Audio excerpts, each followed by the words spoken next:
Joy to learn. Isn't that fun? Because I say math is fun. Because you always have students who don't want to do anything.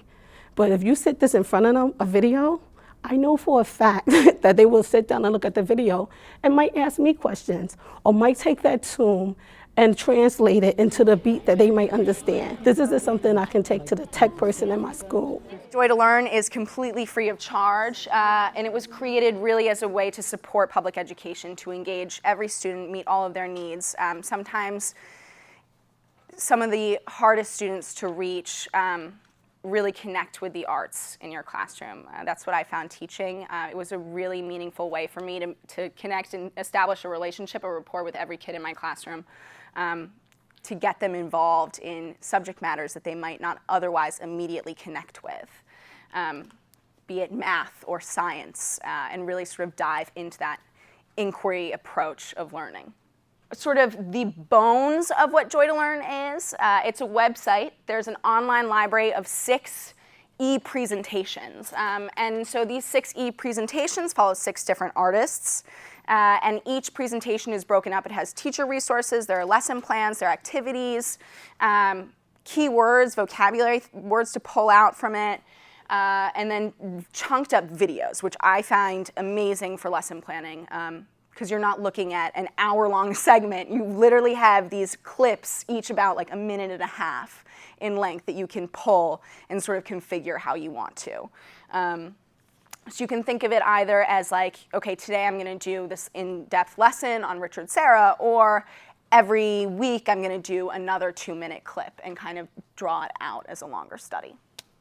As you can see, this is kind of the template for what these presentations look like. You'll see at the top the different sort of chapters. So it'll go into the history of the artists themselves, their work, their thoughts on their art, their inspirations will be there. Gregory Hines has this great video where he's talking about his favorite dancers, how they work, their creative process, which I think is like so powerful for kids, especially as the Common Core has placed more focus on, brainstorming and creative expression. This section I think can be really valuable. And then glossary, again, those vocabulary words. So vocab I think is such an important part. It's one of the biggest indicators for success on state literacy test scores, which I know it's terrible to talk about test scores, but we have to. So I always definitely like to see the glossary section up there. I definitely recommend it as something to dive into with your students. The awesome artists. They are world-renowned. Elizabeth Murray, painting; Richard Serra, sculpture; Hector Elizondo, acting; Wynton Marsalis, jazz; Gregory Hines, dance; and Alan Gampel, classical piano. There's something here, I think, for everyone to connect to, which is really, really neat. Each one of these presentations is really structured in such a way that you can create a makerspace, so to speak. I don't know if you guys have makerspaces in your schools right now. I know there's always like a new buzzword in education, and makerspace seems to be one of those right now. But I really want you to think about Joy2Learn as a way to create a makerspace for the humanities and arts in your classrooms. What is makerspace? Great question. It's a place and an area for students to create. Right now, it's mostly focused in STEM.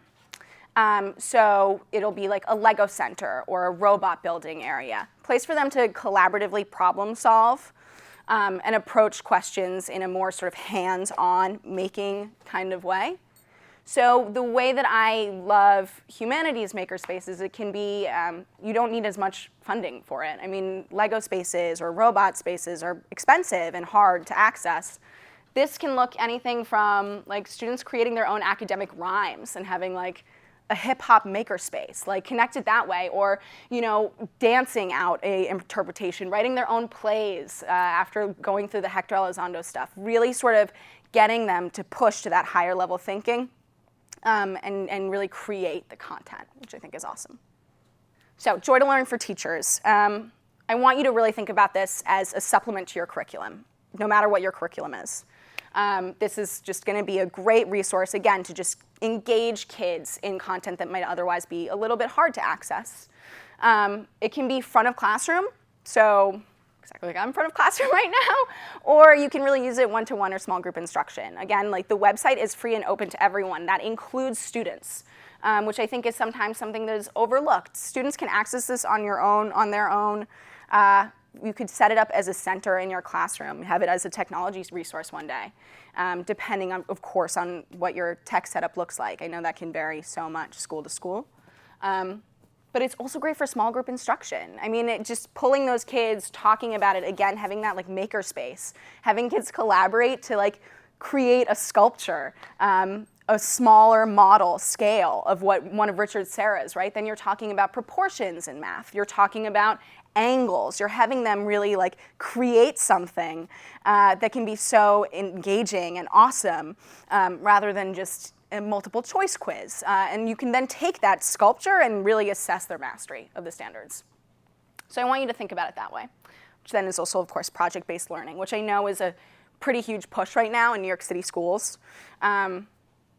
That Richard Serra sculpture example is a perfect one of what you could do around project-based learning with this. Really dive into his work, look at it, and then sort of relate it to the math concepts. You can really hit a lot of learners' needs with this resource, and sort of make it what you want in your classroom. Hi, I'm Gregory Hines, tap dancer. Yes, and on this program, when I was about 12, I realized that the systematic playing a thing every day and going through your deficiencies, that's what makes you a better musician. When I was 4, I used to make drawings every night after dinner, and my mother and father would encourage that. In order to play Iago, I have to get uncomfortably close to him and find out why he sometimes reminds me of myself. I think what we'll do is we'll break up into small groups and sort of walk around. I want you to jot down on these chart papers around the wall what kind of lessons came to mind that you could see using these videos in. Again, if there are standards that come to mind, throw those up there too.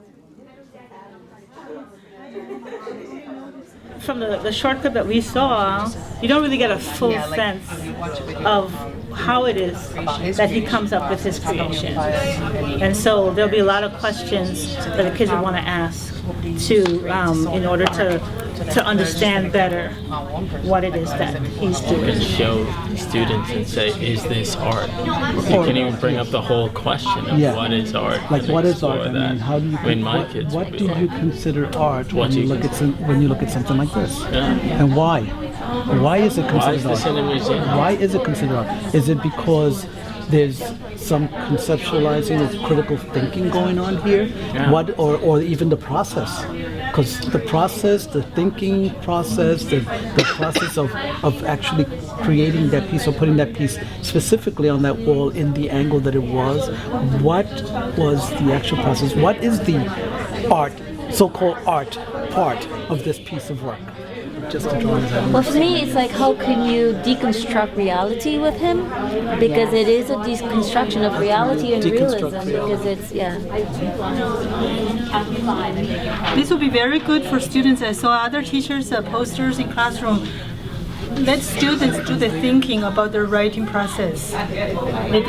Like, say we was doing ratios, I was like, okay, ratios, and then maybe I put like 1 or 2 different slides up, and then I would be like, okay, tell me in your own words, what do you think? Because if I tell them to write it, I won't get anything. But if I tell them to talk about it and discuss it, then they will start telling us what they think. Like, yeah, then they would be like, oh, it's 2 numbers, it's confusing, like they go into their feelings, and then before you know it, I'm like, you're doing that.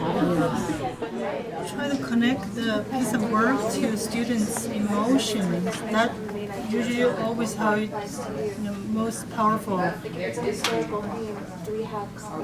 How they feel about something and how their life connect to their life. Like, for example, if I was doing equations on math, I use the letters, like some of them like to draw, so then to get them to like show they passing for writing, for drawing, then I will have them create an equation on their own, and then they don't like to write, so I'm putting literacy in mathematics, so I would let them create.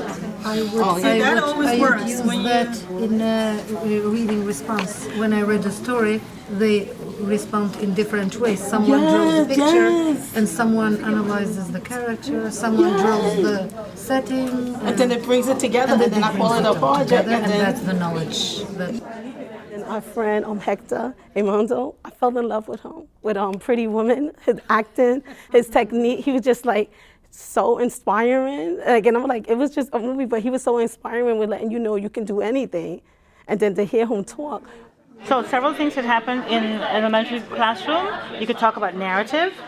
You can also talk about. I think relationships for me comes up the most. So he exists in relationship to the other characters. So he wants to understand how to develop his character based on the relationship. So there'll be a compare and contrast. Compare and contrast.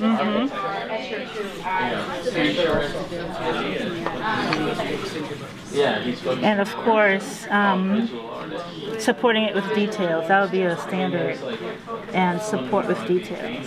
Supporting with details? I liked the part with the piano player, and which is what I try to teach my students, to be persistent, never to give up. If it's hard once, try one more time, because that man in the beginning when he started was a beginner. He wasn't able, when he was in your age, to do it, and this is where he ended. Think of the end when you take your journey. One step, and then another step. Maybe one back, and then you go two forward. What I learned here, I can't hardly wait to implement in the classroom. I wanted to pull something out because I thought it was like the coolest thing ever, but for the Alan Gampel Flight of the Bumblebee, the idea of connecting that to a science lesson about bumblebees is just like the neatest thing ever. Especially, the flight, but also the plight of the bumblebee, as they are, well, they're really endangered, and it's a kind of an issue. You can connect that to so much. I mean, that's like global warming comes in if you want to have those conversations with your kids.